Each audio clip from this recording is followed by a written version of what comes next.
여러분, 안녕하세요. 조영호 교수입니다. 혹시 한 번쯤 이런 생각 해보신 적 있으신가요? 신이 정말 존재할까? 존재한다면 왜 나는 그 신을 느끼지 못할까? 신이 있다면 나와는 어떤 관계일까? 이런 질문들은 꼭 종교적인 사람만 던지는 것이 아니에요. 우리 모두 인생을 살아가며 자연스럽게 마주하게 되는 질문들이죠. 사랑, 고통, 죽음, 자유, 책임 같은 인생의 큰 물음 앞에 서게 될 때, 우리는 어쩌면 본능적으로 신이라는 존재를 떠올리게 됩니다. 오늘 여러분과 나눌 이야기는 바로 그런 질문들에서 출발합니다. 우리가 신에 대해 어떻게 생각할 수 있을지, 어떤 시선으로 바라볼 수 있을지, 그 가능성들을 7가지 관점으로 나누어 함께 살펴보려 합니다. 철학자들의 통찰, 시인들의 상상력, 그리고 신학자들의 깊은 사유를 따라가다 보면 여러분도 신에 대해 완전히 새로운 감각을 갖게 되실 수 있어요. 혹은 지금 품고 있는 의문이 더 깊어질지도 모르죠. 그렇지만 둘 다 괜찮습니다. 중요한 건 정답을 찾는 것이 아니라 그 질문을 마음속에 품고 살아가는 태도, 바로 그것이니까요. 자, 그럼 이제 우리 함께 신이라는 주제를 향한 여정의 첫걸음을 내디뎌 볼까요?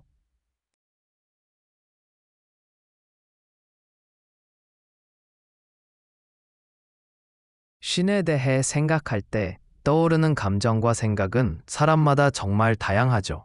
어떤 분에게는 익숙하고 위로가 되는 존재일 수 있고, 또 어떤 분에게는 막연하고 낯선 존재일 수도 있습니다. 그리고 그 중간 어딘가에서 잘 모르겠다라고 느끼는 분들도 계실 거예요. 오늘 함께 나눌 주제, 신 의문을 품은 이들을 위한 이야기는 바로 그런 분들을 위한 이야기입니다. 신이 정말 존재하는지, 존재한다면 어떤 존재인지, 그리고 그 신이 우리 인간과는 어떤 관계를 맺고 있는지를 함께 물어보는 여정이죠. 이 여정 속에서 누군가에게 신앙을 강요하려 하지 않을 거예요. 오히려 신에 대해 의문을 품고 있는 사람들, 신앙과 이성 사이에서 고민하고 있는 분들과 함께 생각의 문을 열어보려는 것입니다. 철학, 문학, 신학을 넘나들며 인간이 신을 어떻게 느끼고 이해해 왔는지를 다양한 관점으로 보여드릴 거예요. 자, 그럼 지금부터 신에 대해 생각해 볼 수 있는 7개의 시선 중 첫 번째 이야기를 함께 들어가 볼까요?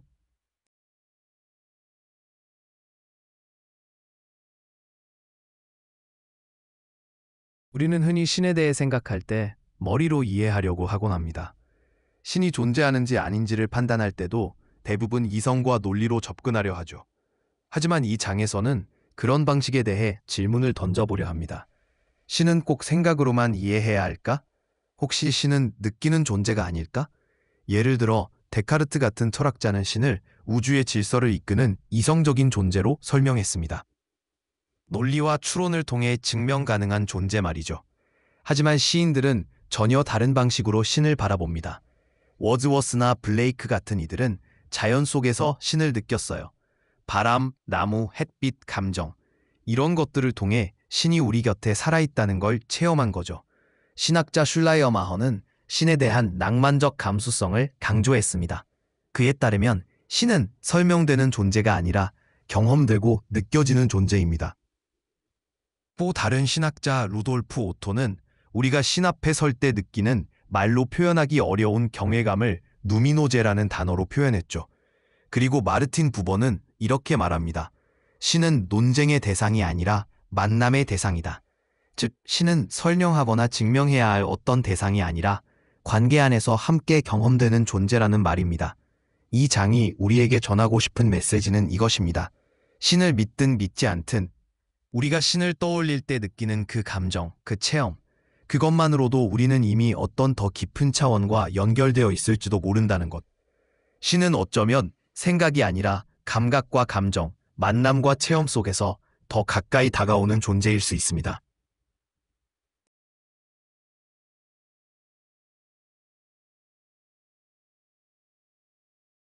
이번 장에서는 조금 더 철학적인 질문으로 넘어가 보려 합니다. 신을 논리적으로 설명하려는 시도들, 그리고 그런 시도가 가진 한계에 대해 살펴볼 거예요. 초기 기독교의 바실리우스와 그레고리우스 폰 팔라마스, 그리고 유대교 철학자 마이모니데스는 공통적으로 이렇게 말합니다. 신은 인간의 언어와 이성으로는 완전히 설명할 수 없다.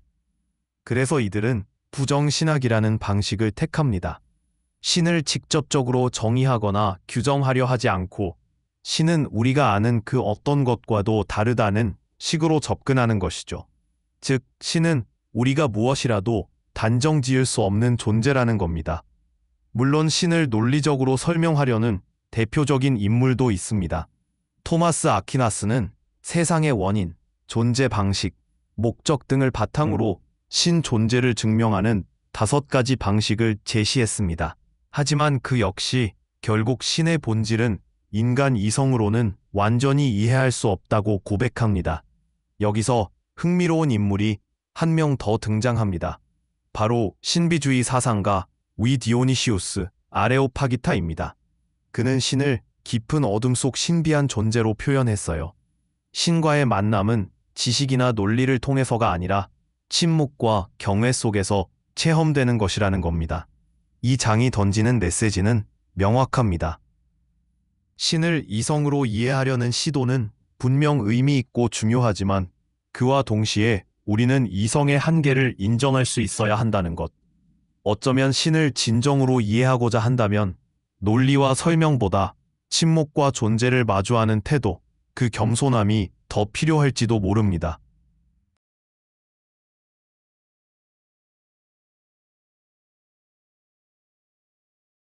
이번 장에서는 조금 더 우리 삶의 중심으로 다가가 보려 합니다. 신은 단지 멀리 있는 존재일까요? 아니면 우리의 삶과 직접 연결된 존재일 수 있을까요? 특히 사랑과 도덕이라는 주제를 통해 이를 살펴보겠습니다.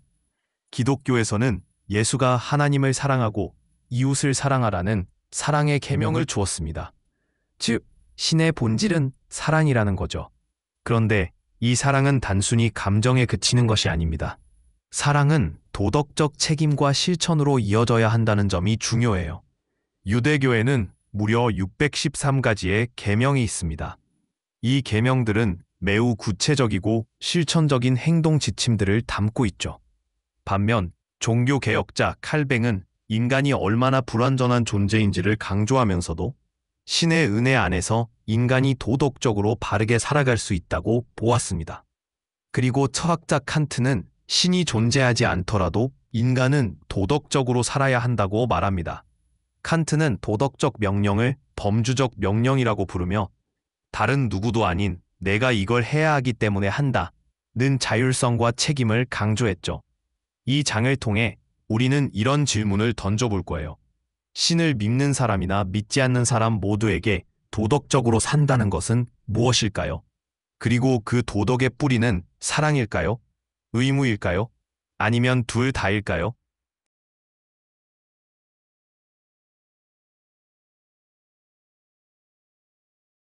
이번 장에서는 철학자들이 생각한 신의 본질에 대해 이야기해 볼 거예요. 시대마다 철학자마다 신의 개념은 매우 다양하게 정의되어 왔죠. 플라톤은 신을 선의 이데아로 보았습니다. 즉, 신은 모든 가치와 진리의 원천으로 세상의 근본적인 기준을 제시하는 존재라는 거죠. 반면 아리스토텔레스는 신을 정지한 운동자로 이해했습니다. 모든 존재의 원인이지만 스스로는 움직이지 않는 완전한 존재로 바라본 것입니다. 아우구스티누스는 신을 무에서 유를 창조한 존재로 설명했어요. 즉, 신은 세상 모든 것의 창조주, 절대적인 창조자로서 존재한다고 본 거죠. 안셀름은 그 유명한 신존재 증명을 제시합니다. 신은 존재하지 않을 수 없는 필연적인 존재다. 그의 논리는 이렇습니다. 생각 속에서 가장 완전한 존재가 있다면 그 존재는 실제로 존재해야 한다는 것입니다. 이 장에서는 철학자들이 신을 어떻게 이성적으로 정의하려 했는지 보여주지만 동시에 그들의 시도 속에서도 신은 인간 이성을 넘어서 있는 존재로 그려집니다. 결국 우리가 신에 대해 이해하려는 노력 자체가 인간 이성의 한계를 인정하는 겸손이자 어쩌면 신을 향한 하나의 기도일지도 모른다는 생각도 듭니다.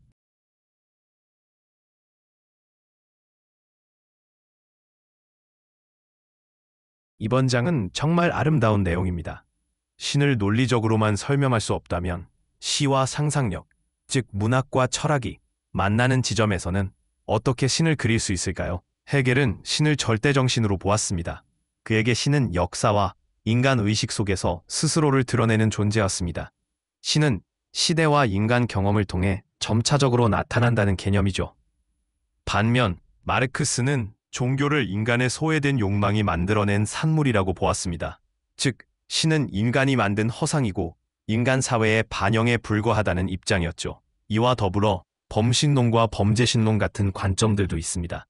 여기서는 신이 세상 바깥에 있는 존재가 아니라 세상 안에, 시간 안에, 창조 안에 깃들어 있는 존재라고 봅니다. 즉, 신은 세상과 하나가 되어 존재한다고 여기는 거죠. 이 장에서 우리는 이런 질문을 던져볼 겁니다. 신은 단지 존재한다는 말로 설명될 수 있는 존재일까요? 혹은 신은 끊임없이 생성되고 있는 이야기로서 우리가 살아가며 써내려가는 삶의 시 안에서 만나는 존재일까요?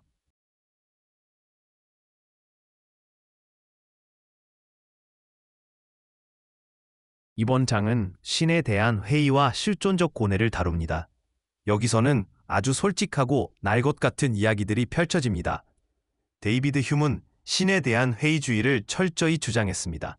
그는 우리는 경험한 것만을 믿을 수 있는데 신은 경험할 수 없으므로 믿기 어렵다고 말했죠.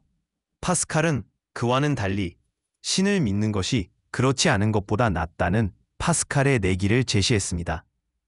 그는 믿음의 실용적인 논리를 펼쳤죠. 믿음으로 손해볼 건 없으니 차라리 믿는 게 낫다는 생각입니다. 키르케고르는 신을 이성으로 설명할 수 없다고 주장하며 믿음의 도약을 이야기했습니다. 그는 신을 믿는 것이 결국 결단이라는 점을 강조합니다. 논리나 이성으로 신을 증명하려 해도 믿음은 결국 자신의 결단으로 이어져야 한다는 거죠. 반면 사르트르는 전혀 다른 입장을 취합니다. 그는 신이 없다고 주장하며 인간은 스스로 책임을 져야 한다고 말합니다. 우리가 내리는 모든 선택은 우리 자신의 책임이며 이 점에서 인간은 완전히 자유롭고 동시에 완전히 책임을 져야 한다는 것입니다. 이 장을 통해 알 수 있는 것은 신에 대한 믿음과 의심이 결국 나 자신에 대한 문제로 귀결된다는 점입니다. 신의 존재를 묻는 것은 결국 내가 어떻게 살아갈 것인가를 묻는 거라는 사실을 깨닫게 됩니다.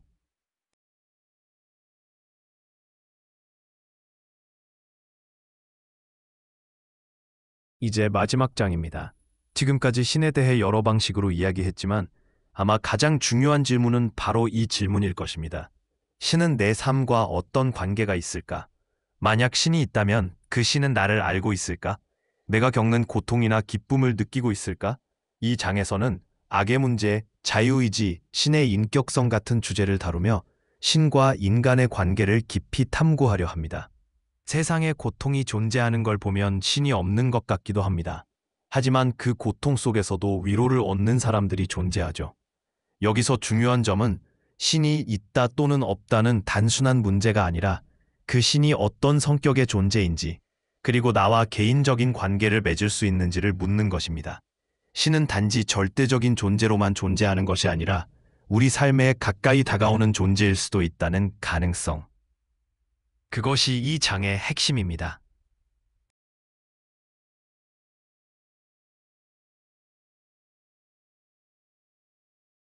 자, 여러분.